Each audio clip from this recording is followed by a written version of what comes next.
Jane Eyre by Charlotte Bronte. Chapter 5.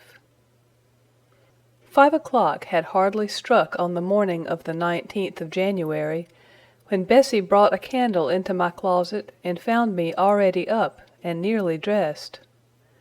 I had risen half an hour before her entrance, and had washed my face, and put on my clothes by the light of a half-moon just setting, whose rays streamed through the narrow window near my crib.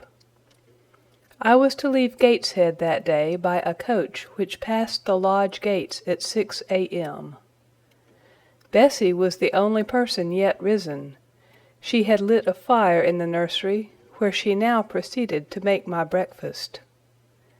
Few children can eat when excited with the thoughts of a journey, nor could I. Bessie, having pressed me in vain to take a few spoonfuls of the boiled milk and bread she had prepared for me, wrapped up some biscuits in a paper and put them into my bag.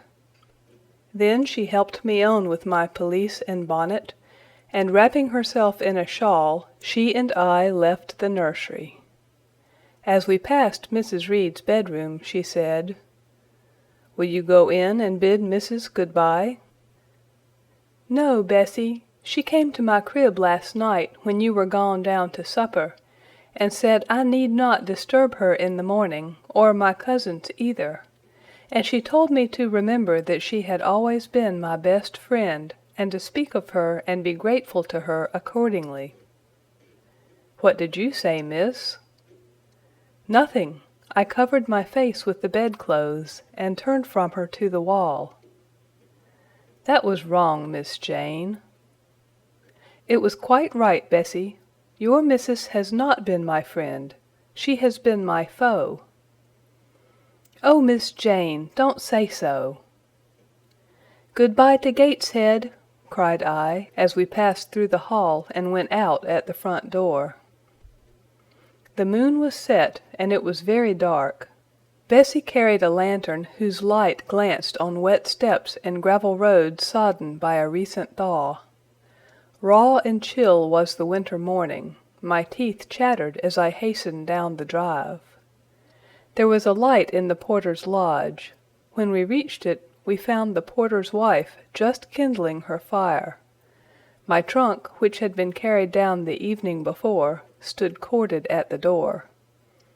It wanted but a few minutes of 6, and shortly after that hour had struck, the distant roll of wheels announced the coming coach. I went to the door and watched its lamps approach rapidly through the gloom. "Is she going by herself?" asked the porter's wife. "Yes." "And how far is it?" 50 miles. "What a long way! I wonder Mrs. Reed is not afraid to trust her so far alone." The coach drew up. There it was at the gates with its 4 horses and its top laden with passengers.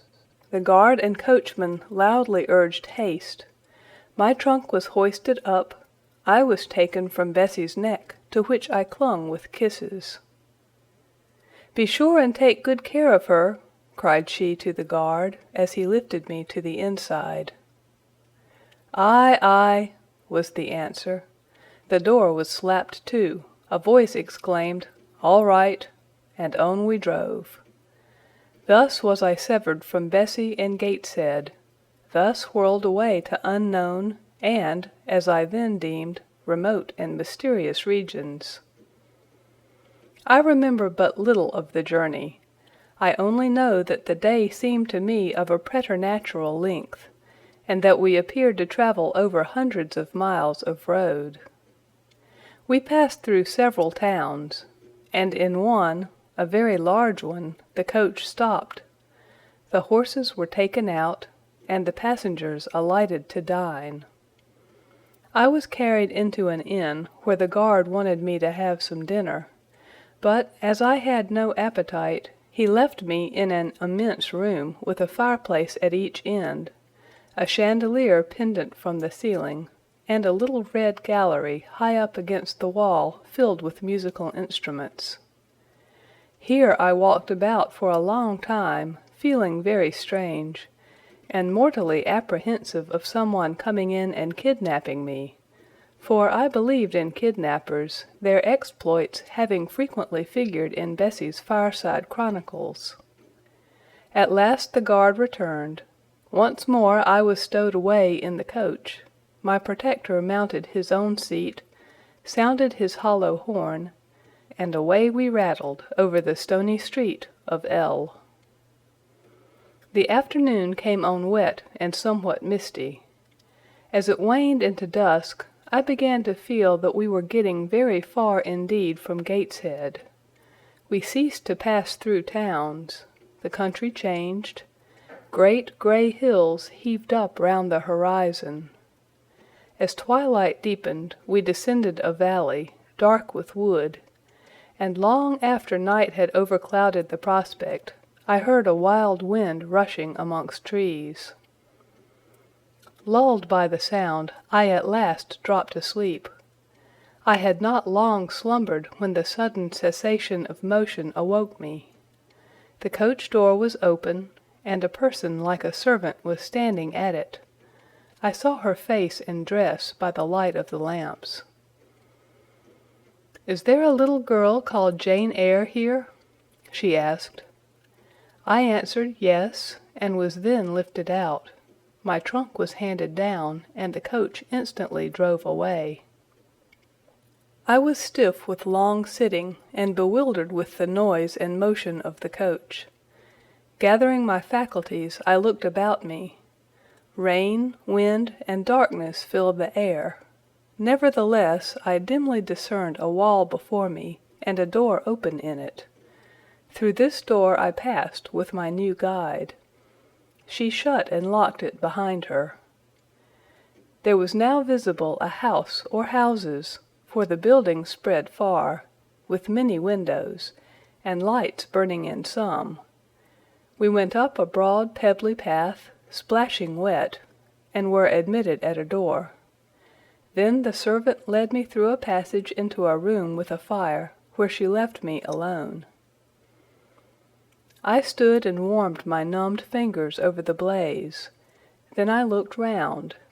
There was no candle, but the uncertain light from the hearth showed, by intervals, papered walls, carpet, curtains, shining mahogany furniture. It was a parlour, not so spacious or splendid as the drawing-room at Gateshead, but comfortable enough. I was puzzling to make out the subject of a picture on the wall, when the door opened, and an individual carrying a light entered. Another followed close behind. The first was a tall lady with dark hair, dark eyes, and a pale and large forehead. Her figure was partly enveloped in a shawl, her countenance was grave, her bearing erect. "The child is very young to be sent alone," said she, putting her candle down on the table. She considered me attentively for a minute or two, then further added, "She had better be put to bed soon. She looks tired. Are you tired?" she asked, placing her hand on my shoulder. "A little, ma'am." "And hungry, too, no doubt. Let her have some supper before she goes to bed, Miss Miller. Is this the first time you have left your parents to come to school, my little girl?" I explained to her that I had no parents. She inquired how long they had been dead, then how old I was, what was my name, whether I could read, write, and sew a little. Then she touched my cheek gently with her forefinger, and saying, she hoped I should be a good child, dismissed me along with Miss Miller. The lady I had left might be about 29. The one who went with me appeared some years younger. The first impressed me by her voice, look, and air. Miss Miller was more ordinary, ruddy in complexion, though of a careworn countenance, hurried in gait and action, like one who had always a multiplicity of tasks on hand. She looked, indeed, what I afterwards found she really was, an under-teacher. Led by her, I passed from compartment to compartment, from passage to passage, of a large and irregular building, till, emerging from the total and somewhat dreary silence pervading that portion of the house we had traversed, we came upon the hum of many voices, and presently entered a wide, long room, with great deal tables, 2 at each end, on each of which burnt a pair of candles, and seated all round on benches, a congregation of girls of every age from 9 or 10 to 20. Seen by the dim light of the dips, their number to me appeared countless, though not in reality exceeding 80.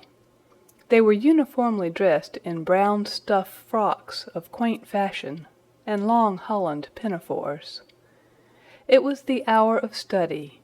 They were engaged in conning over their tomorrow's task, and the hum I had heard was the combined result of their whispered repetitions. Miss Miller signed to me to sit on a bench near the door. Then, walking up to the top of the long room, she cried out, "Monitors, collect the lesson books and put them away." 4 tall girls arose from different tables, and going round, gathered the books and removed them. Miss Miller again gave the word of command. "Monitors, fetch the supper trays." The tall girls went out and returned presently, each bearing a tray, with portions of something, I knew not what, arranged thereon, and a pitcher of water and mug in the middle of each tray. The portions were handed round. Those who liked took a draught of the water, the mug being common to all. When it came to my turn, I drank, for I was thirsty, but did not touch the food, excitement and fatigue rendering me incapable of eating. I now saw, however, that it was a thin oaten cake shaved into fragments.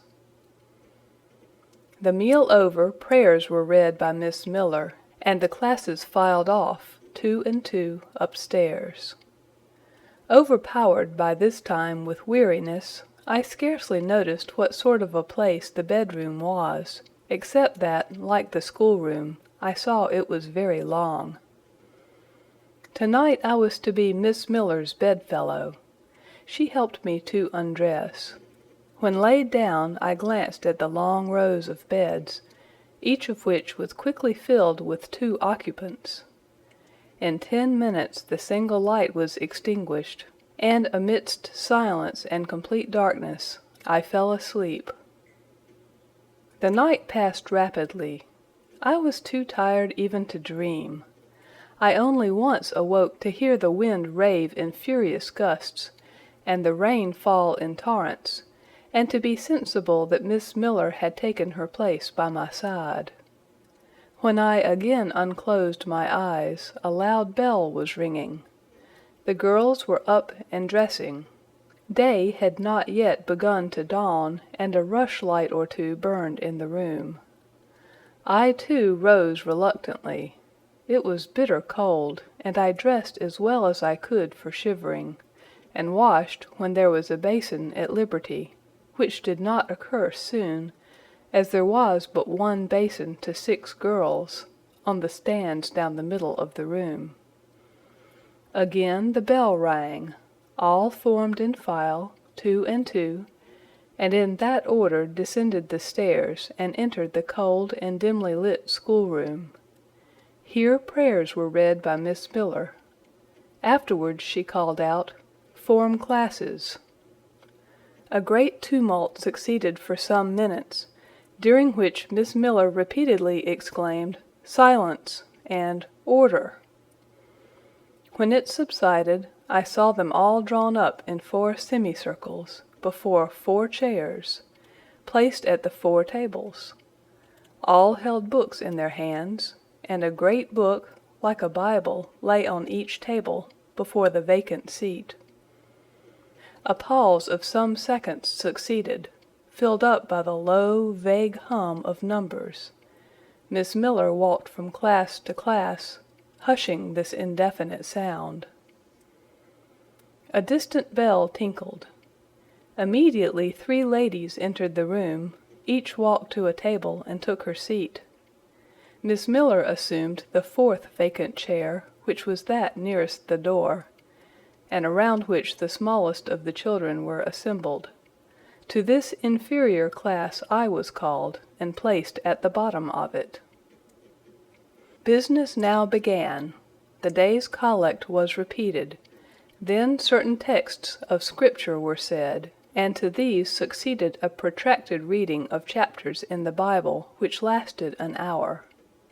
By the time that exercise was terminated, day had fully dawned. The indefatigable bell now sounded for the 4th time. The classes were marshaled and marched into another room to breakfast. How glad I was to behold a prospect of getting something to eat! I was now nearly sick from inanition, having taken so little the day before. The refectory was a great, low-ceiled, gloomy room. On 2 long tables smoked basins of something hot, which, however, to my dismay, sent forth an odor far from inviting. I saw a universal manifestation of discontent when the fumes of the repast met the nostrils of those destined to swallow it.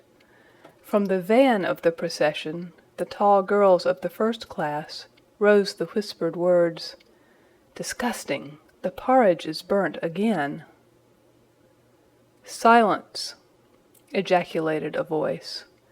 Not that of Miss Miller, but one of the upper teachers, a little and dark personage, smartly dressed, but of somewhat morose aspect, who installed herself at the top of one table, while a more buxom lady presided at the other. I looked in vain for her I had first seen the night before. She was not visible. Miss Miller occupied the foot of the table where I sat, and a strange, foreign-looking, elderly lady, the French teacher, as I afterwards found, took the corresponding seat at the other board. A long grace was said, and a hymn sung. Then a servant brought in some tea for the teachers, and the meal began. Ravenous, and now very faint, I devoured a spoonful or 2 of my portion without thinking of its taste.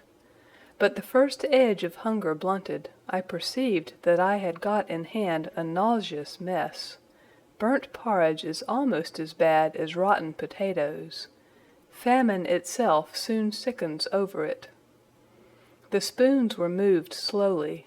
I saw each girl taste her food and try to swallow it, but in most cases the effort was soon relinquished. Breakfast was over, and none had breakfasted. Thanks being returned for what we had not got, and a second hymn chanted, the refectory was evacuated for the schoolroom. I was one of the last to go out, and in passing the tables I saw one teacher take a basin of the porridge and taste it. She looked at the others. All their countenances expressed displeasure, and one of them, the stout one, whispered, "Abominable stuff! How shameful!" A quarter of an hour passed before lessons again began, during which the schoolroom was in a glorious tumult.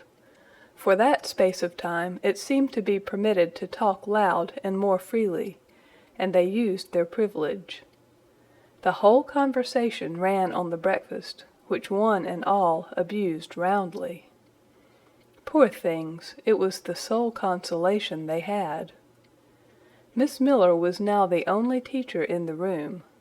A group of great girls standing about her spoke with serious and sullen gestures.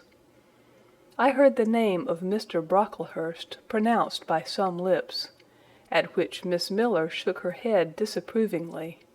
But she made no great effort to check the general wrath. Doubtless she shared in it. A clock in the schoolroom struck 9. Miss Miller left her circle, and standing in the middle of the room cried, "Silence! To your seats!" Discipline prevailed.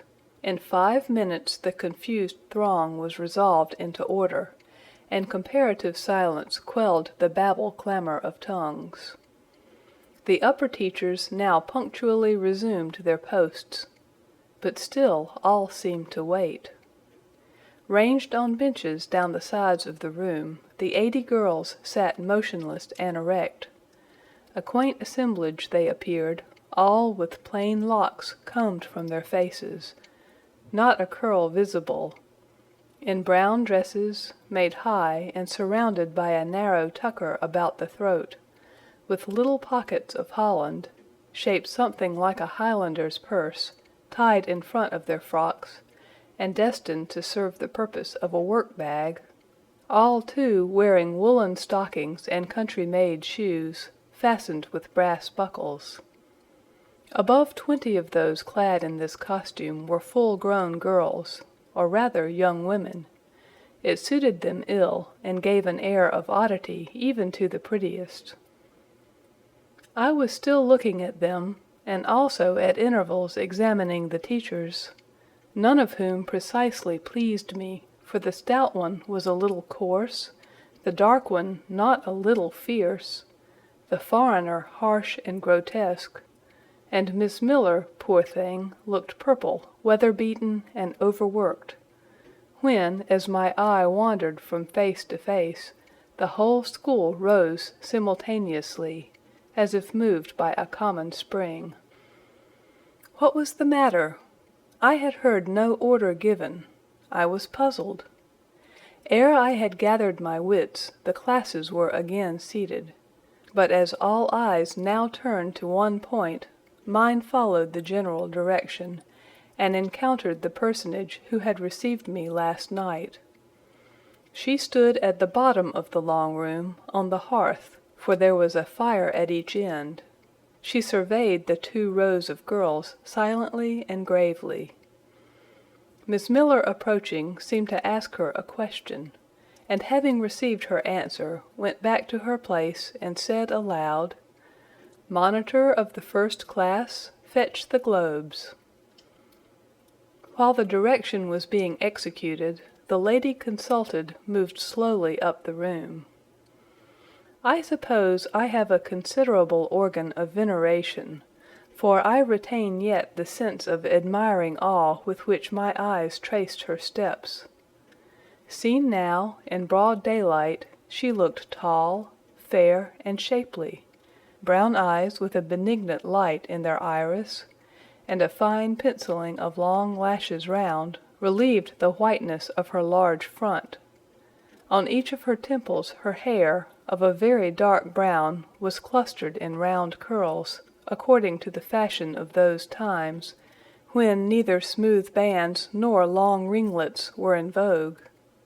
Her dress, also in the mode of the day, was of purple cloth, relieved by a sort of Spanish trimming of black velvet. A gold watch—watches were not so common then as now—shone at her girdle. Let the reader add, to complete the picture, refined features, a complexion, if pale, clear, and a stately air and carriage, and he will have, at least, as clearly as words can give it, a correct idea of the exterior of Miss Temple, Maria Temple, as I afterwards saw the name written in a prayer book entrusted to me to carry to church. The superintendent of Lowood, for such was this lady, having taken her seat before a pair of globes placed on one of the tables, summoned the first class round her, and commenced giving a lesson on geography. The lower classes were called by the teachers. Repetitions in history, grammar, etc., went on for an hour. Writing and arithmetic succeeded, and music lessons were given by Miss Temple to some of the elder girls. The duration of each lesson was measured by the clock, which at last struck 12. The superintendent rose. "I have a word to address to the pupils," said she. The tumult of cessation from lessons was already breaking forth, but it sank at her voice. She went on, "You had this morning a breakfast which you could not eat. You must be hungry. I have ordered that a lunch of bread and cheese shall be served to all." The teachers looked at her with a sort of surprise. "It is to be done on my responsibility," she added, in an explanatory tone to them, and immediately afterwards left the room. The bread and cheese was presently brought in and distributed, to the high delight and refreshment of the whole school. The order was now given, "To the garden." Each put on a coarse straw bonnet, with strings of colored calico, and a cloak of gray frieze. I was similarly equipped, and following the stream, I made my way into the open air. The garden was a wide enclosure, surrounded with walls so high as to exclude every glimpse of prospect. A covered veranda ran down one side, and broad walks bordered a middle space divided into scores of little beds. These beds were assigned as gardens for the pupils to cultivate, and each bed had an owner. When full of flowers they would doubtless look pretty, but now, at the latter end of January, all was wintry blight and brown decay. I shuddered as I stood and looked round me. It was an inclement day for outdoor exercise, not positively rainy, but darkened by a drizzling yellow fog. All underfoot was still soaking wet with the floods of yesterday. The stronger among the girls ran about and engaged in active games, but sundry pale and thin ones herded together for shelter and warmth in the veranda, and amongst these, as the dense mist penetrated to their shivering frames, I heard frequently the sound of a hollow cough. As yet I had spoken to no one, nor did anybody seem to take notice of me. I stood lonely enough, but to that feeling of isolation I was accustomed. It did not oppress me much. I leant against a pillar of the veranda, drew my gray mantle close about me, and, trying to forget the cold which nipped me without, and the unsatisfied hunger which gnawed me within, delivered myself up to the employment of watching and thinking. My reflections were too undefined and fragmentary to merit record. I hardly yet knew where I was. Gateshead and my past life seemed floated away to an immeasurable distance. The present was vague and strange, and of the future I could form no conjecture. I looked round the convent-like garden, and then up at the house, a large building, half of which seemed gray and old, the other half quite new. The new part, containing the schoolroom and dormitory, was lit by mullioned and latticed windows, which gave it a church-like aspect. A stone tablet over the door bore this inscription: Lowood Institution. This portion was rebuilt A.D. by Naomi Brocklehurst, of Brocklehurst Hall, in this county. Let your light so shine before men that they may see your good works, and glorify your Father which is in heaven. St. Matthew, verse 16. I read these words over and over again. I felt that an explanation belonged to them, and was unable fully to penetrate their import. I was still pondering the signification of institution, and endeavoring to make out a connection between the first words and the verse of Scripture, when the sound of a cough close behind me made me turn my head. I saw a girl sitting on a stone bench near. She was bent over a book, on the perusal of which she seemed intent. From where I stood I could see the title. It was Rasselas, a name that struck me as strange and consequently attractive. In turning a leaf she happened to look up, and I said to her directly, "Is your book interesting?" I had already formed the intention of asking her to lend it to me some day. "I like it," she answered, after a pause of a second or two, during which she examined me. "What is it about?" I continued. I hardly know where I found the hardihood thus to open a conversation with a stranger. The step was contrary to my nature and habits, but I think her occupation touched a chord of sympathy somewhere, for I too liked reading, though of a frivolous and childish kind. I could not digest or comprehend the serious or substantial. "You may look at it," replied the girl, offering me the book. I did so. A brief examination convinced me that the contents were less taking than the title. Rasselas looked dull to my trifling taste. I saw nothing about fairies, nothing about genii. No bright variety seemed spread over the closely printed pages. I returned it to her. She received it quietly, and without saying anything she was about to relapse into her former studious mood. Again I ventured to disturb her. "Can you tell me what the writing on that stone over the door means? What is Lowood Institution?" "This house where you are come to live." "And why do they call it institution? Is it in any way different from other schools?"